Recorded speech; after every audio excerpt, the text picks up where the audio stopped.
नमस्कार मित्रों, शुभ संध्या। आज अक्षय तृतीया है। तारीख है 3 मई, वार है मंगलवार। और जैसा आप जानते हैं कि हमने परसों जब 1 मई को एपिसोड की शुरुआत पिछले साल हुई थी, तो उसका 1 वर्ष कंप्लीट होने पर एक वीडियो लिया था जिसमें मैंने 1 वर्ष पूर्ण होने पर सभी मित्रों को, सदस्यों को बधाई दी थी और यह निश्चय किया था कि एक नई श्रृंखला हम प्रारंभ करने का विचार रखते हैं। और उसके लिए ये अक्षय तृतीया का दिन मैं बहुत अच्छा मानता हूँ, जब आज के दिन हमारे प्रथम तीर्थंकर भगवान आदिनाथ का पारणा हुआ था। उन्होंने 6 महीने की तपस्या की थी और 6 महीने आहार की विधि नहीं मिली थी। हालांकि कुल मिला के 13 माह कहलाता हो, तो कुल मिला के बात यह है कि आज का दिन आहार दान की प्रवृत्ति का प्रारंभ है, इस युग के आहार दान की। और इस महत्वपूर्ण दिवस को अक्षय तृतीया के रूप में मनाया जाता है और वर्षे तब किए जाते हैं और उसका पारणा किया जाता है। और इसी के साथ साथ भगवान परशुराम की भी जयंती मनाई जाती है हिंदू परंपरा में। और आज के दिन बिना देखा मुहूर्त होता है, तो कहने का मतलब शादियां भी बहुत बड़ी संख्या में हमारे देश में संपन्न होती है। तो ऐसे दिन पर एक अच्छी शुरुआत करने का मन मेरा हुआ और जो मैंने शीर्षक सोचा है, सुखी होने का उपाय।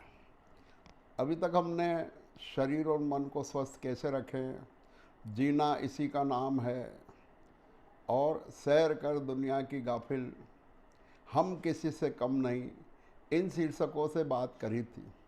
ये एकदम नया शीर्षक है और इसमें मेरी भावना है कि हम इस विषय पर इस प्रकार से विचार करें कि हम सुखी कैसे हों। तो इसकी शुरुआत तो तब होगी जब हम माने कि हम सुखी नहीं हैं। पहला प्रश्न तो ये है कि सुखी होने का उपाय अब तभी किया जाता है जब हमें ऐसा लगे कि हमारे में सुख की कमी है। तो पहले तो ये स्वीकार्यता ज़रूरी है। हालांकि जैसा मैंने पहले एपिसोड में प्रारंभिक में भी कहा था कि इसके 2 पहलू हैं, एक लौकिक और एक आध्यात्मिक। तो हम पहले लौकिक पहलू पर ही विचार करेंगे। आध्यात्मिक पहलू की दृष्टि से बात तब होगी जब हम लौकिक में थोड़े सुखी होने का प्रयास करेंगे। तो ये प्रश्न ये है कि सुखी होने का उपाय क्या है साहब। तो पहले हमको ये जानना पड़ेगा सुख क्या है और दुख क्या है। सुख का अपोजिट होता है दुख। तो सुखी होना यानी दुखी नहीं होना। तो दुख क्या है इसको समझ लो कि दुख क्या है। दुख को भी कई दृष्टियों से समझ सकते हैं हम।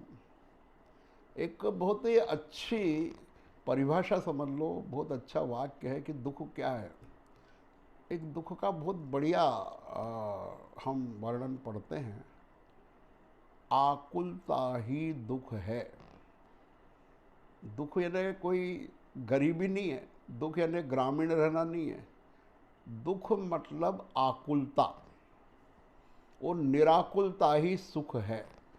ये इस चीज़ पर अपन 1-2 दिन विचार करेंगे कि क्या है आकुलता और क्या है निराकुलता।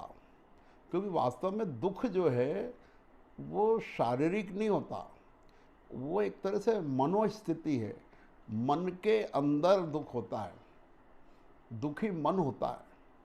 कभी आप कहते ज़रूर है मेरा हाथ दुख रहा है, पर वो हाथ नहीं दुखता, मन में, दिमाग में उसके प्रति जो हमको तकलीफ़ होती है उसका अनुभवन होता है। तो जो दुख है वो क्या है वो समझें हम पहले, फिर सुख क्या हो सकता है उसको समझें, और फिर सुखी होने का उपाय करें, तब तो बात बने। और पहली चीज़ ये भी हमको मानना पड़ेगा कि भाई सुख चाहिए। अभी जो हैं हम थोड़े से दुखी हैं, परेशान हैं, और निश्चित हम जिनसे ज़्यादातर मिलते हैं अभी भी लौकिक जनों में, तो दुखी लोग ही ज़्यादा दिखते हैं। उनके स्तर अलग अलग है, कारण अलग अलग है, परिस्थितियाँ अलग है। कमोबेश किसी को आप थोड़ी देर बात करने के बाद धीरे धीरे अंदर उतरो तो धीरे धीरे वो अपनी राम कहानी सुना देते हैं कि हमको ये दुख है साहब, भले हमारे यहाँ ये सब है पर ये नहीं है, ऐसा नहीं है, ऐसा नहीं है। तो हमको दुख को भी समझना है, फिर सुख क्या है, क्या स्थिति है सुख, वो देखना है, और फिर उसका उपाय करना है। तो इस प्रकार से ये बातें अपनी चलेगी। इसका छोटा सा उदाहरण आज अपन ऐसे देखें कि जैसे एक अच्छा ऐप है वेयर इज़ माई ट्रेन। ये ऐप अक्सर यूज़ करते होंगे हमारे युवा लोग और मध्यम वय के लोग, वेयर इज़ माई ट्रेन। तो एक व्यक्ति है जिसके पास वेयर इज़ माई ट्रेन है, उसके मोबाइल में वो ऐप है। अब उसको कहीं बाहर जाना है तो वो वेयर इज़ माई ट्रेन के माध्यम से पता लगा लेता है कि मेरी ट्रेन कितनी बजे आएगी, किस प्लेटफॉर्म पर आएगी, अभी इस समय वो ट्रेन कहाँ है। तो उसकी आकुलता कम होगी। और ऐसा व्यक्ति जिसको कोई इन्फॉर्मेशन नहीं है, जानकारी नहीं है कि मेरी ट्रेन इस समय कहाँ है, कितना लेट है, कब आएगी, तो निरंतर वो आकुलित होगा। अभी तक क्यों नहीं आई, कहाँ रुक गई, कहाँ सिग्नल ये हो गया, ऐसा वो सोचता रहेगा अलग अलग।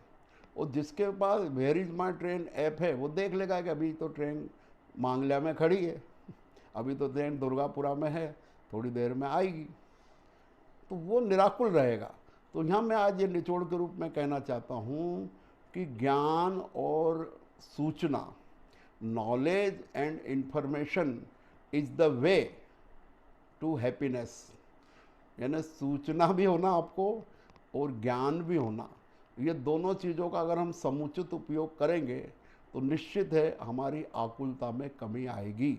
और हम निरंतर आकुलता को कम करने का प्रयास करें योजनाबद्ध तरीके से, तो हमको सुखी होने से कोई रोक नहीं सकता। दो चीज़ों की ज़रूरी है, केवल इन्फॉर्मेशन नहीं, नॉलेज भी ज़रूरी है। तो ये कैसे है, क्या है, इसके बारे में अगले एपिसोड में बात करते हैं। बहुत बहुत धन्यवाद, नमस्कार।